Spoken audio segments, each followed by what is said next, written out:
I used to think that trust was something that you needed to give someone unconditionally until they broke it. Innocent until proven guilty, I suppose. Certainly it was an innocent view, but my aunt had always told me I was far too generous and trusting when I was growing up. Not surprisingly, I no longer think that.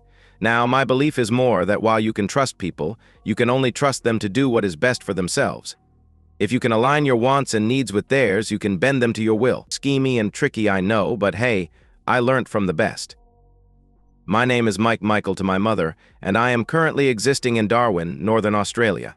I am hiding in this godforsaken hole as it was the furthest I could get at the time I needed to run away.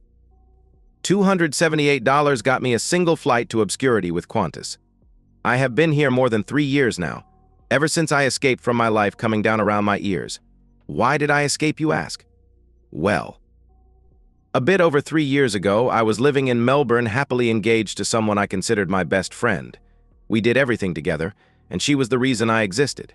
We had met at work, my work, and hit it off almost instantly. At the time, I was driving trams, and she was working an admin job in the office of a company that imported cheap widgets from China. You know the types, the kind of stuff they fill show bags and Happy Meals with. The day we met, I was driving into the city in one of the relatively new trams the tram operator had. Now, this particular tram had a big enough driver's cab that there was room for a second seat. It was designed like that for training purposes. As such, it was at a 90-degree angle facing the driver so the trainer could observe the driver's actions. On this particular day, it was rather dark, gloomy, and wet. I was coming through during the peak, and as such, the tram was packed. Annoyingly, at every stop, someone wanted to get either on or off, and as a result, at every stop more wet and miserable passengers tried to board. Now, normally, I don't take great pleasure in other people's misery, but on this day, I was in a bad mood. I can't remember what its reason was, but I was having great delight in watching the poor passengers who couldn't board having to resign themselves from a bit longer of a wait in the rain for the next service. That was until I saw her. We all hear of stories of love at first sight, but I never believed it before. Still don't, as a matter of fact, but there was just something about her that grabbed me. I don't know, maybe it was lust? Amy was a smaller woman, standing at what I later learned was just 5'3". What I first noticed was her long brown hair, which was plastered to her head, her brown eyes, and cute little button nose. I have always liked the smaller fitter, if you will ladies, and she was certainly a sight for sore eyes.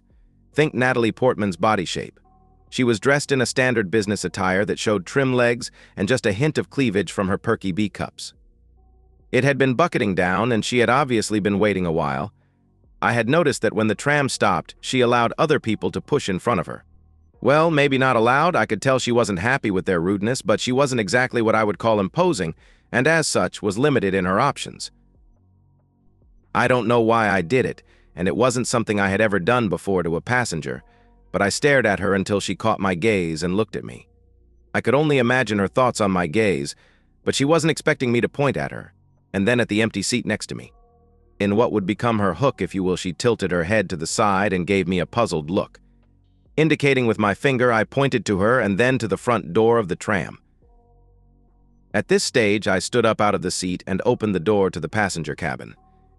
I got many angry noises from the passengers who had to get back off the tram so I could open the door, but when the passageway between me and the exterior door was clear, she poked her head in and gave me a puzzled look. Much to the interest of other passengers, I asked if she wanted to get out of the rain. Within seconds, she was sitting out of the rain next to me, and we were on the way again. We got chatting, and to my surprise, she rode with me until we reached the terminus. Much to my amazement, when I went to change ends on the tram, she shyly admitted she had meant to get off 10 minutes ago and hadn't wanted to get off. Well, I know an opening when I see one, and as she got up to disembark at her correct stop, I asked if she would like to get together at another stage. Bad mood? What a bad mood. Coffee led to a date, which led to Amy moving into my apartment 6 months later, much to her parents' disapproval. At 26, she was younger than me, but she was everything I had ever wanted in a partner. Funny, smart as a whip, sexy and enthusiastic in the sack, and most importantly, she got on well with all of my family. A little too well, I was to learn at a later stage, much to my disadvantage. Her family was in Adelaide, and while I only got to meet her parents once, I had met her younger sister, Elizabeth, a couple of times when she came to visit. At this stage, I suppose it is important to introduce the other actors in my sorry sordid tale. I come from a large family and have 4 younger brothers. At the time, I was living in Melbourne and was 32. Robert, the next down, was 26, Jason was 24, Tom was 21, and Tim was just 14, and they all lived in Hobart with my parents. My parents were in their mid-50s and happily married to each other. We had always been close as a family, and as we had grown older and moved, we had always made a point to get together a couple of times a year. We all had the same biting wit and fast minds, which led to lots of jokes and kidding around. Oh, and we all loved to pull a practical joke. 5 months after meeting Amy, it was time for one of our family get-togethers. This particular trip had been long in the planning stage, but we had decided to rent out a rather large houseboat on the Murray River. We were going to pick it up at Murray Bridge in South Australia and spend 2 weeks exploring the river. Splashing out on a bit of luxury, the boat was large enough for each of us to have a separate cabin, with each cabin sporting a queen-size bed. After much deliberation, I hesitantly broke the news to Amy. Suggesting she might like to join me and meet my parents led to an amazing night of what can only be described as full-on monkey sex. As the oldest son, I took my job as chief mischief maker very seriously. As such, I didn't tell anyone that Amy was coming. To be totally honest, I had only really hinted about having a girlfriend at all, so nothing was expected. I won't go into detail, but it was easy to see that Amy was a hit amongst my family. I remember that my father pulled me aside at one stage to tell me that she was a keeper and that he expected me to treat her like a princess. I sometimes look back on this and wish there had been similar advice given to Amy, although I don't expect it would have made much difference. The holiday was a lot of fun, and we came away more. Well, let's call it attracted, shall we? The L word still hurts. In hindsight, one of the things I do remember about the holiday was how well she seemed to get on with my brothers, often taking long walks with them while I relaxed or did something else. At the time, I was just happy that she had gotten on so well with everyone. It also led to me inviting her to move in with me. Naturally, being male, I made the official request weeks after the actual event. 12 months later, and 18 months after meeting Amy, we attended a family reunion at my parents' house. About an hour before dinner one night, I pulled my mother aside and showed her the ring. At the time, I put it down to sadness of losing her eldest son, but her first emotion to me seemed to be sadness. She quickly hugged me and told me it was a beautiful ring, before excusing herself to find my father. I was so excited and nervous myself at the time that I didn't pick up on her unease, but once again, in hindsight, it was clear that something wasn't right. That night I proposed. After much shocked silence, she said yes. It wasn't the amazing yes I was hoping for, but at the time the way she said yes wasn't important. What was that she had said yes. In the weeks that followed our engagement, we talked a lot about our ideal relationship, what we wanted, and what we thought the future held.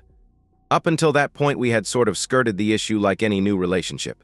Me not wanting to be the first to bring it up so as to not appear needy or anything. She admitted that I had surprised her with my feelings, and that she needed time to come to terms with things and work out her headspace, whatever that meant. Being the generous soul I was, I insisted she take as much time as she needed, and that there was no need to set a date until she felt comfortable with it. Weeks later, Amy announced to me that she had been invited down to my parents' house for a girls' weekend with my mother. I was particularly surprised at this, as I hadn't thought that she had been in touch with my mother or even the rest of my family. She explained that she didn't want it to be weird, but she wanted to just get away for a weekend by herself for a change to let loose and have some fun. I knew she didn't have many friends in Melbourne, so to me it sounded reasonable, plus I was delighted that she had gotten on so well with my mother. On the Friday night after work, I drove her to the airport. During the drive, Amy had seemed distracted and preoccupied, but I had just put it down as stress. After all, up until that point, I had always been there with her whenever any of my family were around. When I picked her up from the airport on Sunday night, she seemed quiet and withdrawn. I could see something was bothering her, but thought it best to give her the space she needed to deal with whatever was bothering her. By the time we had returned home, she seemed to have returned to her usual self, although I could detect a trace of sadness. There were a few moments during the drive when I had caught her watching me, and I am sure there was a tear or few. Being the typical male, I had not really taken any notice. That night in bed, she seemed more clingy than normal, and where she would normally drape herself over me after our lovemaking to fall asleep, she seemed to want to hold me tight, not that I was complaining. The week continued in the same vein, and I often found her watching me with moist eyes. I didn't bring it up or make a deal with it, figuring it had something to do with my recent proposal. The one time I had brought it up, I was quickly told that I was being silly and that she loved me. On Thursday night, I had a phone call from my parents, and they surprised me with the news that they would be in Melbourne for the weekend and wanted to get together. Surprisingly, Robert was making the trip, and they had booked rooms at a nearby hotel. Being football season, I wasn't surprised that he was coming and assumed that he was coming so as to catch an Aussie rules game. I arranged to pick them up at the airport on a Saturday morning. Having only a 4-seater car, Amy had elected to stay at home. When I met them at their gate, they all seemed to be cheerful, although I did notice that Robert didn't make his usual wisecracks. They were keen to catch up with Amy and suggested a nice lunch somewhere. While waiting for their luggage, I called her, and she suggested a pub close to their hotel that had been recently renovated and now served nice meals. Dropping them off at the airport, I had dashed home to pick up Amy. Coming home, I found her wearing one of her favorite dresses and sitting on the bed staring out the window. As I entered the bedroom, she turned to look at me, and I noticed her eyes looked like she had been crying. Wondering what could be the problem, I took a step forward so as to comfort her. As I did, a panicked look came across her face, causing me to stop in surprise. I must say that my first thought was that she looked afraid of me, and this puzzled me greatly. We stared at each other for a few minutes before she stood and brushed past me, saying that we should hurry as we didn't want to keep them waiting. She almost ran towards the bathroom, closing the door. I must say that at this point, alarm bells started going off. It wasn't full-blown panic, but I knew something wasn't right, and that I had either done something very wrong or something was majorly amiss. Moving slowly towards the door, for the first time I noticed one of Amy's small suitcases just outside the bedroom door. Amy came out of the bathroom a few minutes later to find me staring at her suitcase. With a gasp, I heard her stop, and I slowly shifted my gaze to her face. Up until that point, I had just been confused, thinking I had pissed her off somehow, but when she refused to meet my eyes, I started to feel sick. After a few minutes, she moved over and picked up the suitcase. Mumbling something about being late, she carried the suitcase out the door. In a daze, I did the obligatory male 4-point check and followed her into the lift. We rode to the basement car park in silence, before getting in the car.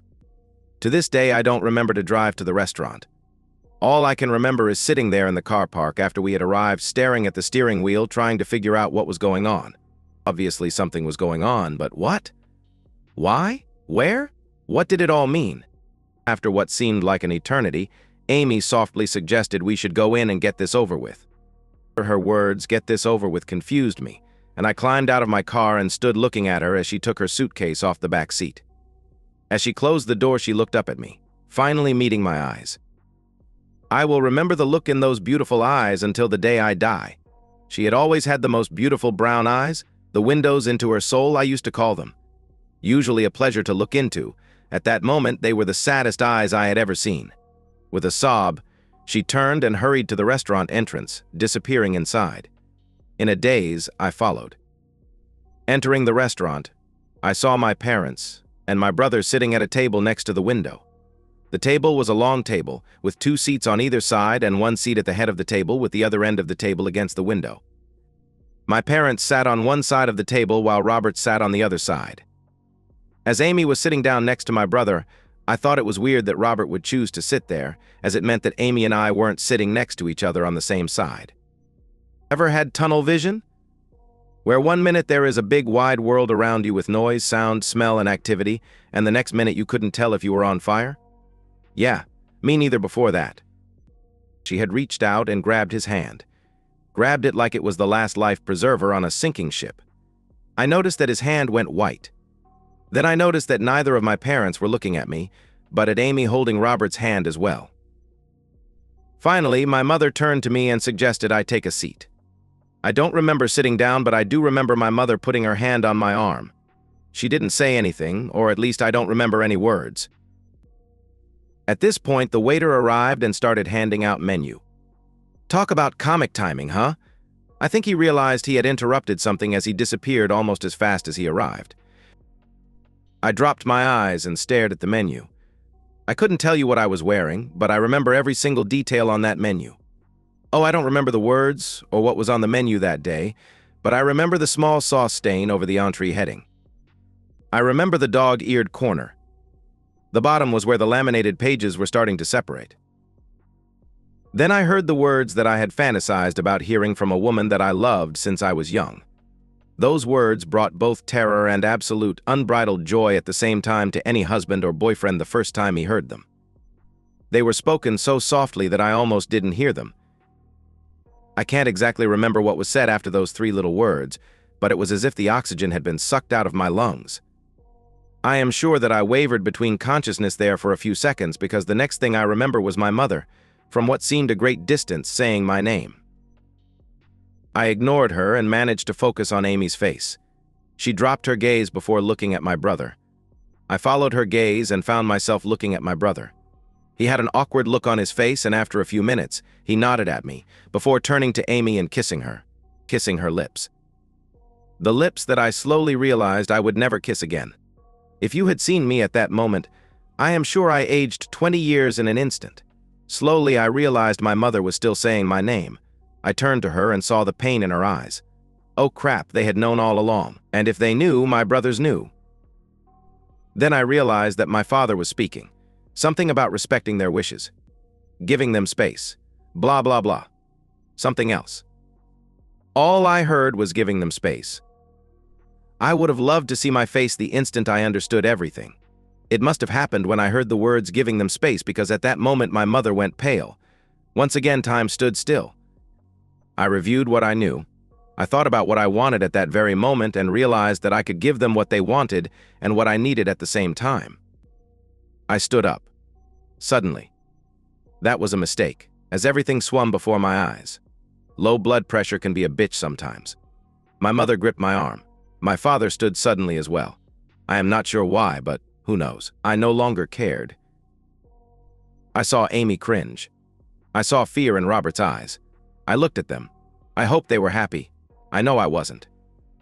I turned and ran. Literally. Out the door. Down the street. I saw a taxi. I hailed it. 40 minutes later, I was at the airport. 30 minutes later, I had my ticket. $278 worth of escape. Sick of iPhone going nuts. Have nothing to say. HM. The little kid looks bored. Pac-Man should keep him happy for a while. Call's now his problem. No luggage. No ties. No past. No trust. I was lying on my bed in that mental place between being drunk lucid and being just plain drunk. Thoughts rambled through my head, and if you had asked me what day it was, or even what I was wearing, I wouldn't have been able to tell you, or possibly even focus on your face. The latest bottle empty, I had been laying on my back staring at the fan slowly spinning on the ceiling. Empty, devoid of any interest in, well, anything really. I had stopped going to the pub to drown my sorrows and had started just drinking at home. When I first started going to the pub, it had been for a few drinks and a bit of social interaction. It also leads to a job offer. As the days wore on, though, I started to resent the place. Oh, the prices were reasonable, the atmosphere pleasant, but it was hard sitting there watching lovers do the tonsil dance and be all lovey-dovey with each other. Many times I had wanted to. Well, I am not sure what I wanted to do, but I wanted to do something. In the end, it all became too much, and I started just staying home and drinking. Plus, it was cheaper, especially when I started drinking the cheap stuff. I had gotten a crappy laborer job to pay the bills, and as long as I turned up and didn't kill myself, they didn't care how drunk I was. I had started to take full advantage of that situation. It helped me forget. Way back when, I hadn't really thought my actions through other than just wanting to get away, hadn't even thought about money. All I knew at the time was that I needed to get as far away from that place as possible, and quickly. On the flight up, I had plenty of time to think, and the one thing I had decided was that I didn't want to touch my money, or should I say our money. At the time, as part of the arrangements for getting married, we had set up joint bank accounts. Salary is split into bill accounts, credit card payments, and savings accounts. Savings accounts for weddings, for school for planned kids, all sorts of crazy stuff. Nothing would ever come of that now, but in my mental state at the time, I hadn't wanted to go near anything that reminded me of her. Of us. Plus, to me, touching any of the bank accounts would have given her. Well, it would have been some sort of contact, some acknowledgement of existence. I didn't think she deserved that. But now, lying on my bead, I can hear her voice. Or can I? I strained to hear it, suddenly focused for the first time in ages. It sounds concerned, but as I struggle to decipher her words, it slowly drifts away. Words aren't needed to make me nervous. Simply the sound of her voice makes my heart go nuts. After a few minutes of silence, I snigger to myself at the thought of her being here. Why would she? She had obviously never cared about me to have done what she did or how she had. But no, nothing further was heard. Obviously, my mind was playing tricks on me again. In the weeks and months that had followed my arrival in Darwin, I had often thought I had seen or heard her from afar. Someone would laugh, sounding just like her, and my head would snap around. My eyes panicked, not sure if I wanted it to be her or not. Other times, someone would slink by with a similar hairstyle and I would panic, not knowing whether to run or play possum. I had often dwelled over it, wondering if I would ever forget anything about her. Ex-lovers always hold a certain place in your heart, and to be truthful, I think it would have been impossible for me to ever forget it. I used to sometimes wonder if I actually did want to forget it. The hurt and pain were what kept me going these days. What would I do without it? Before she had come into my life, I had been just going through the motions. Now, post-Amy, I was once again going through the motions. Return to the normal circle of life, right? I awoke sometime later. It was dark, so I checked my watch to see if I should be at work yet. 4 a.m. Almost time. Breakfast was, well, there was no breakfast. Once upon a time, I had made an effort to eat properly.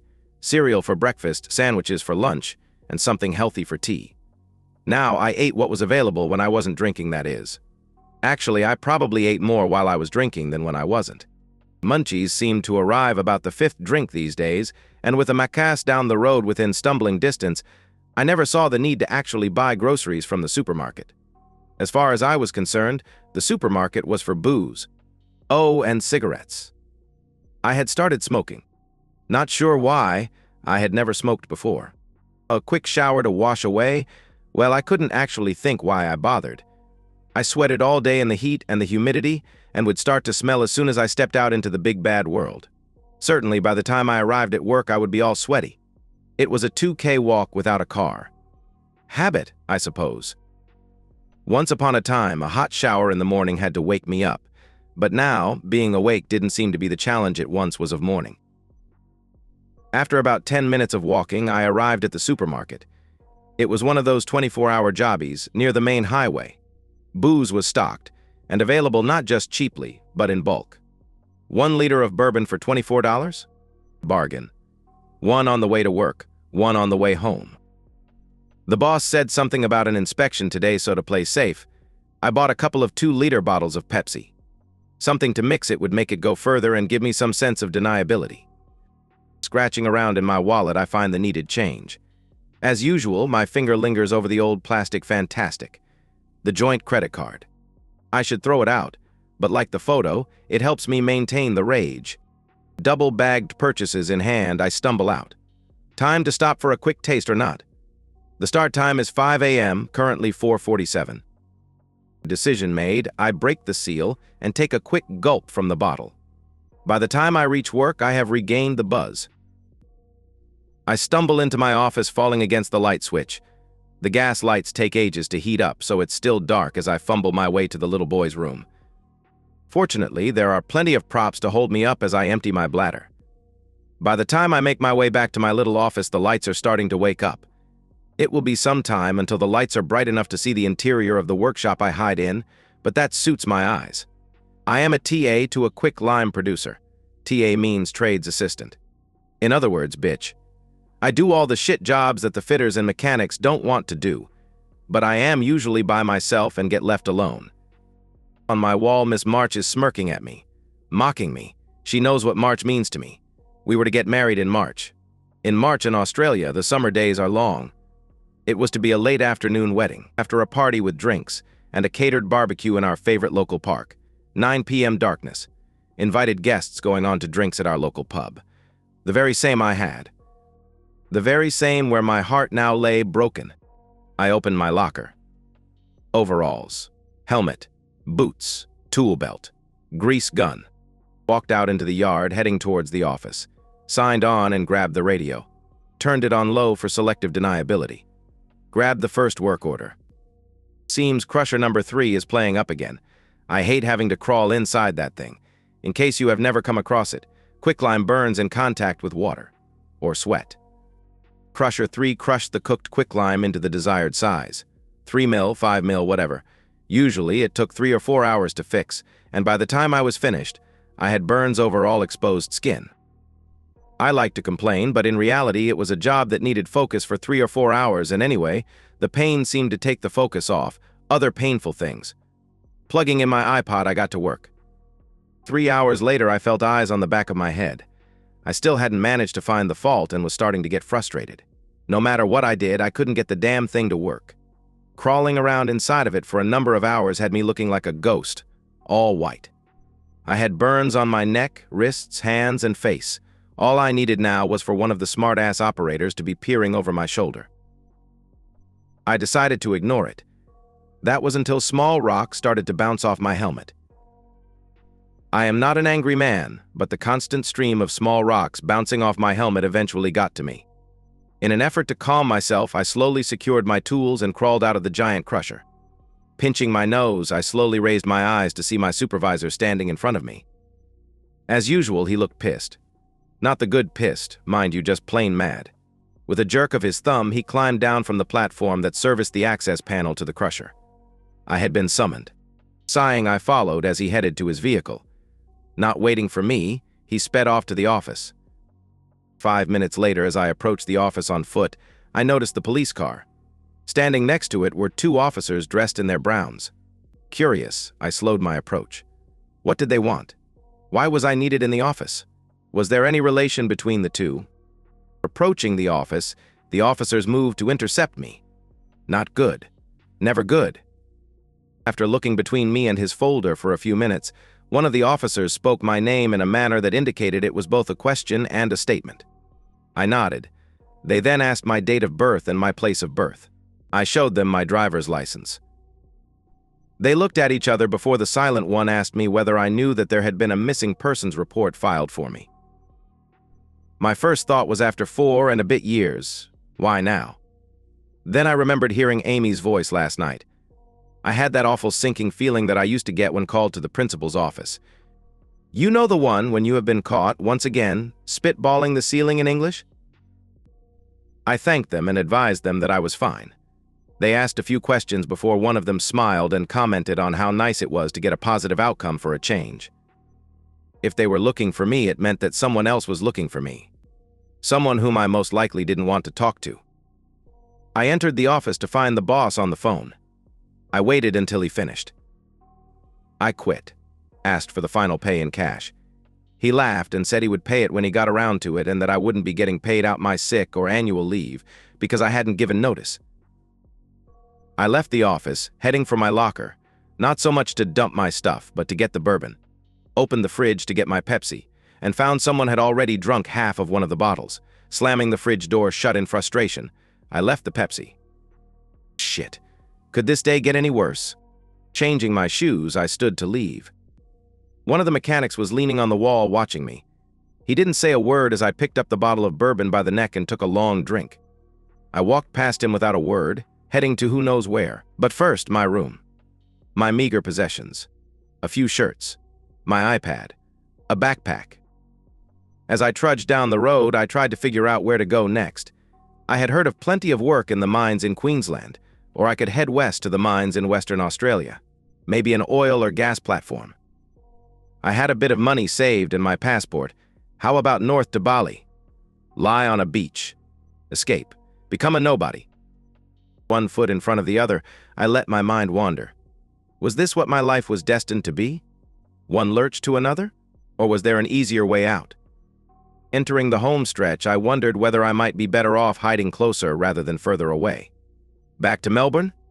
Then I saw a shiny new hire car parked in front of my apartment. Then, I stumbled to a halt as I saw them all standing on the step in front of the room door. My parents. My brother. Amy. God, she looked good, and a little squirming bundle in her hands. As if sensing my presence, Amy turned to look in my direction.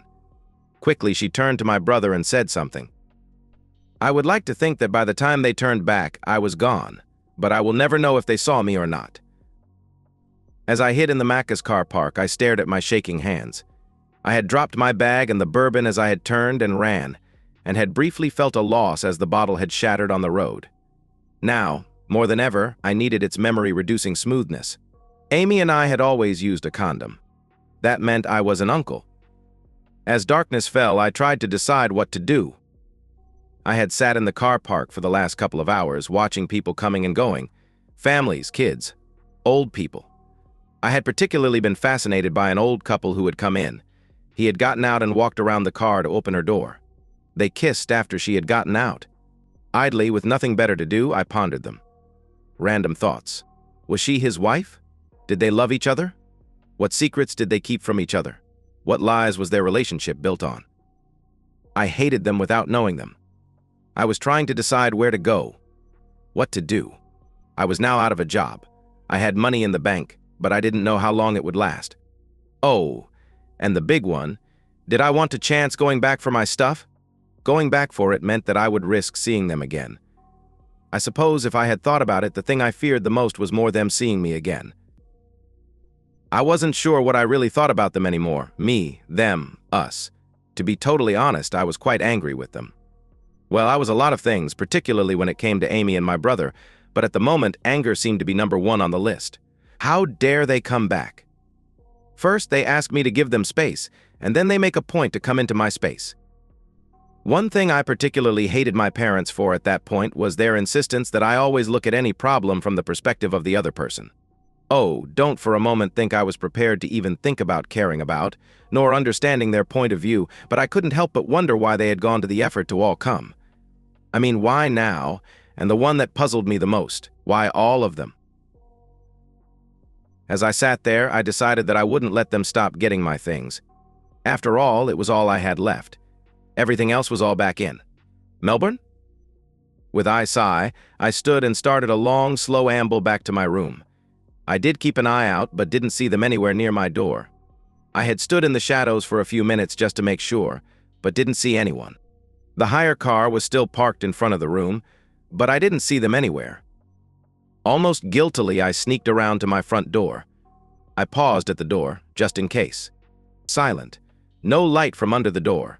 Summoning what courage I had left, I turned the key. There was no handle to turn, just a cheap handle for pulling the door closed. I eased the door open to a darkened room. Slipping into my room, I quietly shut the door behind me. I thought about turning on the light, but there was enough illumination coming in through the window to see my way to the dresser against the wall. My bag was on top, along with my charging iPad. Disconnecting the iPad's power cord, I looped the cord neatly before putting it in the front pocket of my backpack. Having filled my small bag with everything I owned, I scanned the room looking for anything I had forgotten. Nope. Got it all. As I slipped out, I wondered what to do with the key. I had paid by the month in advance and was paid up for another 2 weeks. I had paid a bond of 2 weeks' rent up front, so I supposed I needed to return my key to get it back. Maybe I could even get a refund on the rest of the rent. Approaching the office, I had to pass by the communal kitchen and laundry. It was a pretty crappy setup, but it seemed popular with families who were looking for budget accommodation. The kitchen was large and reasonably well set up with lots of pots, pans, plates, cutlery, and all the other stuff usually found in the kitchen. Walking past the open door, I glanced inside and stopped. I looked down. My hands were shaking again. I screwed up my hands in a fist. In that split second, I had seen them. My mother at the stove, cooking. Amy leaning forward across the table, a baby being fed from a jar. And my brother talking with my father. A little girl playing with a doll on the ground. Without thinking, I turned to the wall. Cheap sheet plaster doesn't survive contact with a fist. As I pulled my fist back out of the wall, I was suddenly aware of the silence. Clenching my jaw, I turned, intent on heading to the office to hand in my key. I had taken a single step when I heard my name behind me. Quiet. Almost a whisper. and in a voice I knew so well. I paused for a second. Heartbeats, aware of silence all around. My fist throbbing. A whispered plea. I couldn't help myself. I turned. She was standing in the door. She looked so small, afraid, alone, beautiful. I wanted to hug her, wrap myself in her. I heard sounds from within the room, people moving. My brother poked his head around the door. We stared briefly at each other. I noticed his hand on her shoulder. She reached up to grab it, gripping it, holding on to it for dear life. She had never grabbed my hand like that. I stared at them. A sob escaped Amy's lips. She looked everywhere but at me. From within the kitchen, I hear my father. He was always the poet. No, I did not want to come in. No, I did not want to talk about it. About us. What was there to talk about anyway? There was no longer an us. My mother added her pleas. We needed to talk, supposedly. I thought it was interesting they were happy to shout from the kitchen, but not look me in the face.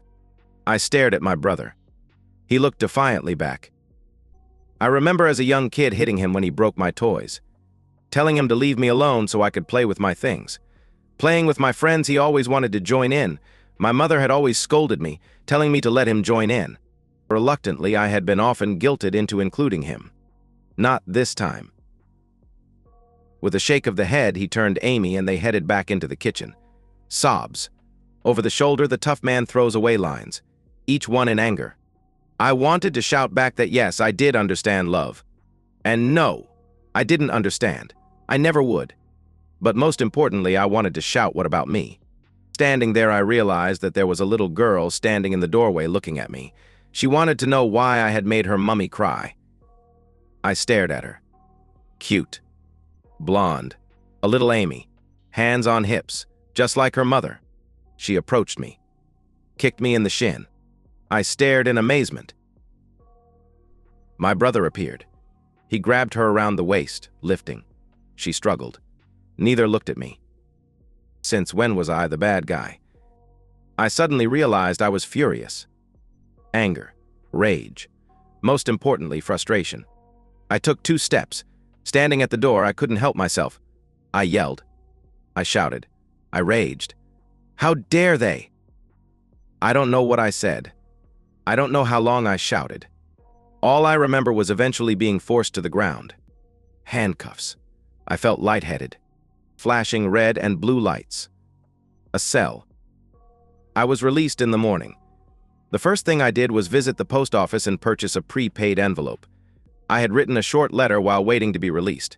I was sober, so I was released without charge. The letter was very much to the point. 3 words, in fact. Leave me alone. As I posted the letter, I felt like a weight had been lifted from my shoulders. Idly, I wondered if there were any good jobs around. Then I realized that I did actually like it here. Shorts and a t-shirt year-round, and they had cute barmaids. I nodded. This was home. I wondered where my iPad was. And that's the end of today's story. If you enjoyed it, please give this video a thumbs up and drop a comment below. Your support helps the algorithm push my content further. If you're new to the channel, don't forget to hit that subscribe button. It really helps me keep creating more stories for you. Thanks for watching, and I'll see you in the next one.